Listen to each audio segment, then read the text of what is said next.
Say thank you to yourself if you didn't learn English at school. I meet a lot of people who regret not learning English when they were students at school.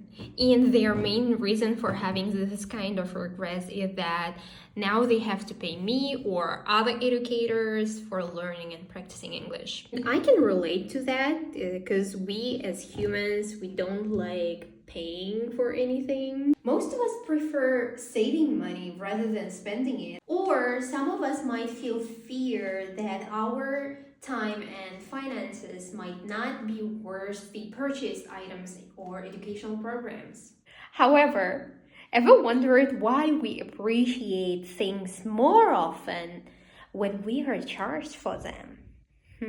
So you have a bunch of choices out there, and you get to choose who you're going to have lessons with or what you're going to buy. Isn't it the beauty of life to be an adult? Get to choose your experiences.